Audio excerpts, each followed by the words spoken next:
Steve O'Brien. Thanks for tuning in. I am going to be giving you a preview of a certification program that we are doing on February 24th. It is Anxiety in the Classroom. It's a certification training. So again, February 24th, go to PESI.com/O'Brien for more information and hopefully to sign up and join us. Also know that this is a certification training, so that means that you will become an anxiety-informed professional after taking this training. So I've been doing PESI trainings for a good number of years, and I do a lot of them on anxiety, particularly enjoy them. This one is especially focused on helping teachers, educators, school staff manage anxiety in a classroom setting. So I thought I would give you a preview of some of the things I'm going to talk about. And the first one is a real kind of general overview technique that can be used for a lot of different types of anxiety. I find that this is helpful to teach to kids. This is helpful to teach to parents. And it is good for all of us as professionals to use this with our own anxiety as well. So it is called the 3 R's of anxiety management. So the first R refers to recognize, meaning it's really important that we help kids recognize what anxiety is and what it isn't. So, for example, I often talk to children about their brain and give them a little tour of their brain and help them understand how different areas of the brain are responsible for different sorts of things. And I'll say that there's a part of your brain that's called the protector. And of course, I'm talking about the amygdala. But it's good for kids, before you use the 3 R's, to help them know a little bit about their brain and that they have a part that protects them, but it can overprotect. Sometimes I will use an analogy to a smoke detector and say that smoke detectors do a really nice job of making sure that there's not a fire. But sometimes they go off just because someone blew out a candle or just because there's a little burnt toast in the toaster. So some people's smoke alarms go off when there's no smoke from a fire. And helping them understand that, then you might want to say, here's what you want to do with that first R. Recognize that that's just, my smoke detector's not working right? For older kids, we sometimes talk about how our brains have chemicals. And we could say they're healthy chemicals, but they can get a little too high. And when they do, we can start feeling yucky in our stomach. We can have a headache. We can have a pounding heart. We can get sweaty. And we can have terrible thoughts. We can think something bad's going to happen. We might even think that we're going to die. So helping them know that that is chemical. I like to use the phrase, it's chemical, not factual. So that first R again, help children recognize that anxiety is a smoke alarm that's going off when it doesn't need to be, or it's a chemical sort of a thing in your brain, chemical, not factual, but it's very convincing. So it can make you think that that there's really something to be scared of. I will talk to kids and say, anxiety feels scary, but that doesn't mean it really is scary. I also don't like to talk about anxiety as like a bully or a monster. I'd rather talk about it as something that's annoying, right? It's a pesky bug or creature. So first R, recognize what anxiety is and what it is not. The second R is relax. Relax the body, relax the mind.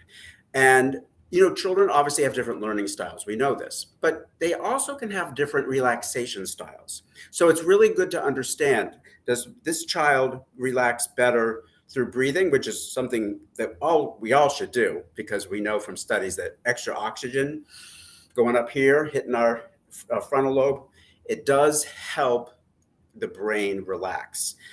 So slow breaths in, of course, and easy breaths out. Smell the cookies that are baking and blow out a birthday candle, whatever kind of analogy you want to use. But make sure that they understand it's important to take slow breaths in and out. You can also help kids relax through, some kids might like to smell essential oils. Some kids might like something smooth to touch.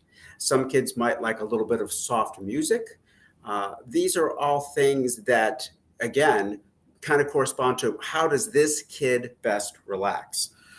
And First R, recognize the anxiety. It's chemical, not factual. It's a smoke alarm going off that doesn't need to. Second R, relax the body and the mind with some relaxation techniques, some mindfulness techniques that we'll be going over as well on the 24th. And then that third R is redirect.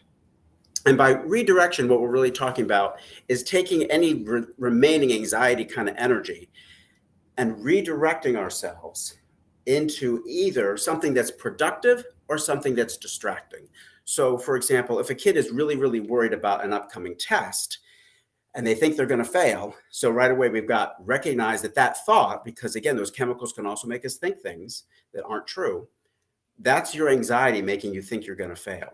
I also sometimes like to reframe worries as values and say something like, that's just your brain's way of showing you that you really care about doing well on the test.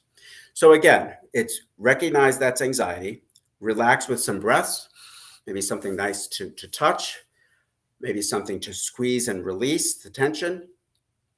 Then that third R, take that energy and redirect it into either a productive task like, let's come up with a little study schedule for the next couple days.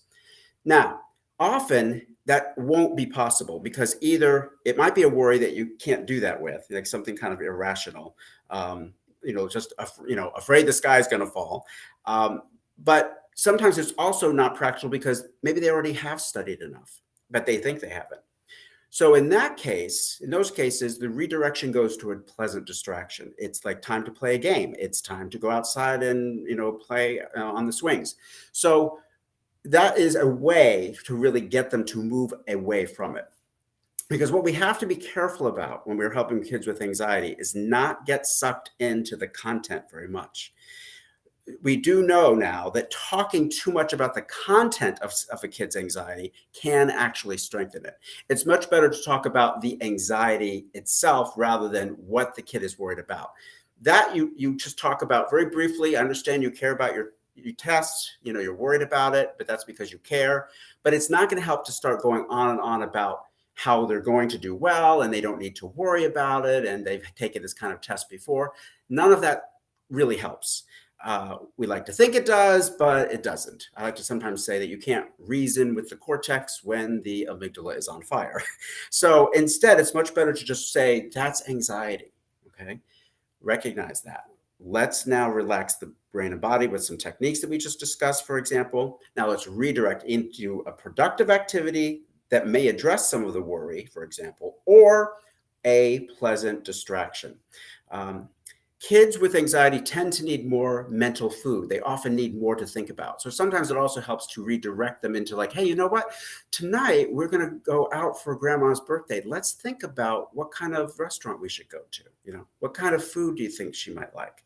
Or you've got a birthday party to go to, in a couple days. We need to think about getting a gift for your friend. What do you think that he or she would like? So again, redirection can also be mental like that. So let's go on and talk about something else that we're going to talk about on February 24th. Again, there's a training February 24th, Anxiety in the Classroom, a certification training, PESI.com/O'Brien for more information to sign up as well. And you will become a certified anxiety-informed professional should you take the course, and I certainly hope you will. It's also important to note that this is a free of charge course, by the way, too, which is really cool. All right, so let's continue by talking about something else I'd like to particularly have teachers be aware of, which is what I call reframing the 3 Ds. I guess I like things in threes. So it's kind of like easy to remember, 1, 2, 3. But the 3 Ds can be very mistakenly interpreted by people. And they're common words that you've heard many times. The 3 Ds of misbehavior I refer to as 1, disruptive behavior, 2, defiant behavior, and 3, disrespectful behavior. So these are very common terms, very common descriptors. And the problem with them is that they're very negative. And because they are very negative, they tend to reinforce a negative view of the child. But if this is a child with anxiety, it is very likely that these adjectives are really describing a form of anxiety. So, for example, kids that are very disruptive often have a lot of anxiety that makes them restless, right? So they're like motorically restless. So because of that, they have this extra energy and they're not sure what to do with it.